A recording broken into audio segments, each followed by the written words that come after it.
그 조금 더 어떻게 보면은 오늘 약간 구도가 난상 토론 형식이 가는데 조금 더 이 쟁점화될 수 있는 질문들을 통해서 이야기를 구체화시켜 보려고 합니다. 첫째로 이야기할 수 있는 거는 이 작품이 뭐 알레고리로 볼 수 있다고 할지라도 이 작품 안에서 표현되고 있는 특히 하층민들에 대한 묘사에 아주 적나라한 지점들이었어요. 특히 뭐 반지하 생활의 묘사나 그리고 사람들 몸에 배긴 이 냄새에 대한 혐오 같은 것들을 드러내는 이 영화의 재현 수단이 너무나 지나치게 가난이라고 하는 것들을 전시하고 있지 않느냐라고 하는 종류의 가난 전시에 대한 비판의 목소리도 있었습니다. 이 문제에 대한 이런 목소리들을 어떻게 생각해야 할까요? 박건희 선생님? 네, 저도 이제 그 트위터나 페이스북 같은 데서 그런 반응들 많이 접했어요. 영화를 보고 나서 이제 상당수의 사람들이 이제 과거에 혹은 지금 자신이 살아가는 모습을 기택내와 겹쳐보고, 그리고 이 가난에 대해서 너무나 이제 좀 적나라하게 묘사가 되고 있잖아요. 그 영화 속에서.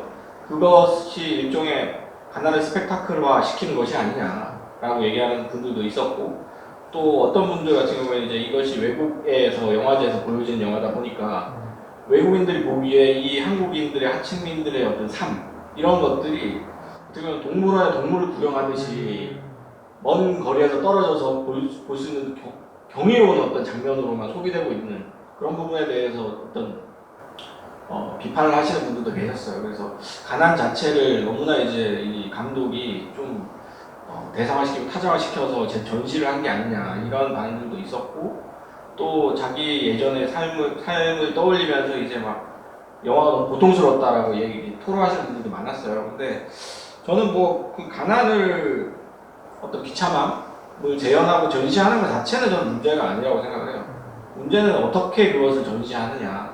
거기서 이제 뭐 어떤 예술이 갖고 있는 완성도라든지 윤리성 같은 것들이 드러난다고 생각하는데, 아까도 이제 잠깐 서두에 언급을 했지만 저는 그 부분에서 어떻게라는 측면에서 어떻게 가난이 전시되는가라는 측면에서 저는 약간 좀 감독의 시선에 대해서 좀 의문부호가 찍힌다라고 생각을 하고 있고요. 예를 들자면 이제 그 구성원 중에 가장 이제 계급 상승 욕망이 강하다고 할 수 있는 기우 그 아들이 수석을 끌어안고 다니다가 결국 이제 그 수석의 머리가 깨지고 결말에서도 결국 수석을 끌어안고 끝나고 나중에 이제 수석은 다시 자연으로 돌아가게 되죠. 반면에 이제 아버지 기택은 계획 없이 그냥 살다가 가난에 대한 모멸을 겪는 어떤 끝에 충동적으로 사람을 죽이게 되는. 그러니까 이 대비가 보여주는 어떤 것들은 결국은 빈곤층이 건물주만 꿈꾸는 어떤 보수적인 존재이거나 아니면 무계획적으로 살다가 결국은 강력범죄를 저지르고 사회적으로 매장을 당하는 존재, 이 둘 중에 하나가 되는 거죠. 이 둘 중에 하나의 존재가 가난한 존재라는 거 자체가 사실은 어떻게 보면 굉장히 좀 가난에 대한 모멸적인 묘사일 수도 있는 거죠. 어떻게 보면 밟으면 꿈틀하기만 하는 수동적 존재로서 가난한 사람들을 묘사하고 있는다는, 그러니까 냄새라든가 뭐 이런 것들을 전시하는 것 자체가 문제가 아니라 가난한 사람들의 마인드셋을 그렇게밖에 그려낼 수밖에 없다는 거. 사실은 그런 지점에서 가난한 사람들이 삶의 방식을 지나치게 좀 납작하게 단순화시킨 측면들은 분명히 있었던 것 같아요. 저는 뭐 그것에 대해서 뭐 어떤 가치 판단에서 이게 나쁘다라거나 뭐 바뀌었어야 된다라고 생각하지는 않지만 지나치게 위압적인 방식으로 그려졌다, 가난한 사람들에 대해서 뭐 이런 생각을 해봅니다. 어떻게 보면은 뭐 영화 자체는 굉장히 뭐 여러 가지 리얼리티를 살렸긴 했지만 한편으로는 전형성을 반복한 것일 수도 있다라는 이제 말씀이신 것 같고요. 이 이외에도 다른 이 영화에 대한 쟁점들도 있었습니다. 특히 봉준호 영화가 결국에는 일종의 가족주의로 귀결된다. 더 나아가서 이 영화에서는 결국에 마지막 편지를 주고받는 것도 아버지와 아들이라고 하는 부자관계에 너무나 초점을 맞춘 나머지 기정이라고 하는 여성 캐릭터를 너무 손쉽게 죽이지 않았나 라고 하는 종류의 입장도 있었고요. 이런 여성 캐릭터를 다루는 방식에 있어서의 불편함을 느낀 팬들도, 그러니까 관객들도 있었던 걸로 알고 있습니다.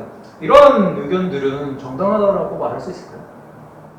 근데 이제 그런 얘기를 하기 전에 사실 우리가 어떻게 보면은 뭐 그렇게까지라고 생각할 수도 있는 이런 얘기들이, 특히 여성 캐릭터와 관련해서 이런 얘기들이 많이 나오는 이유는 그동안 이제 많은 서사물들에서 영화나 뭐 드라마나 뭐 소설이나 이런 데서 사실 여성 캐릭터를 그리는 방식 자체에 문제가 많았기 때문에 그런 것 같아요. 그래서 사실 저한테 여성 재현에 있어서 가장 큰 문제는 여성 인물이 너무 빈곤하다는 거였거든요.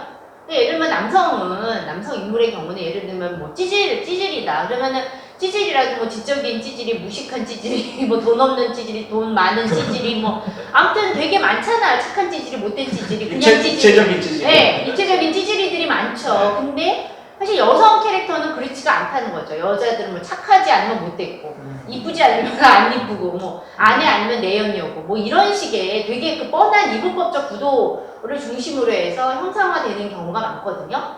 그래서 어떻게 보면은 좀 이게 이러한 식으로 지금까지 있어 왔기 때문에 이제 그에 대한 어떤 그 반항심 이런 것 때문에 더 예민하게 반응하는 걸 수도 있고, 어떻게 보면 그 자체로 좋다거나 그 자체로 정치적으로 올바른 여성 캐릭터는 없다고 봐요, 저는.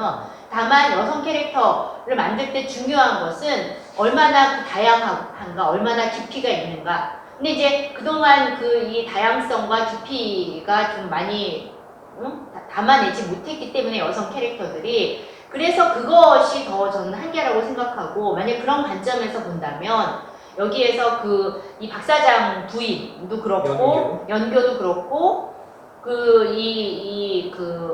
아무튼 죽은 기정이도 그렇고 굉장히 저는 좀 이렇게 기존에 우리가 알고 있는 어떠한 가정주부, 전업주부도 아니고 되게 부잣집 사모님인데 돈 몇 장 빼잖아요.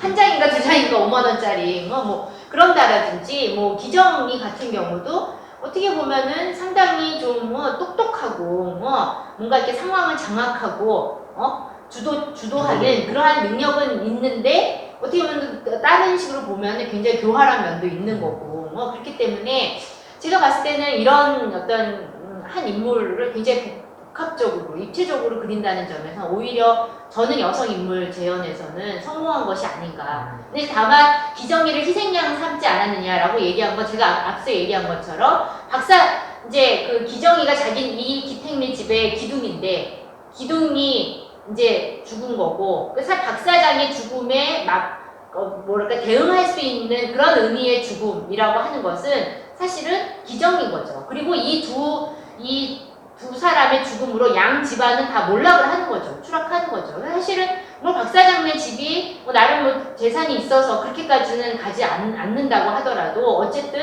그 사람이 이 집안의 경제력이라든가 어떤 지배력이라든가 이런 것들을 행사했던 사람이기 때문에 이 사람의 죽음은 사실 이 가족에게도 비극이고, 그리고 오히려 결국에는 이 두 인물들의 죽음으로 인해서 이 가정은 가족주의가 아니라 결국 가족주의가 해체되는 거예요. 저는 그게 해체된다고 봤거든요.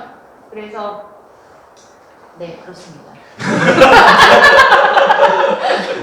급 종결하셨지만 한편으로는 여성 인물들 재현이 너무 전형적인 것을 오히려 벗어났다라는 점은 성공적인 지점이 있었다. 그리고 할 수 있을 것 같고요.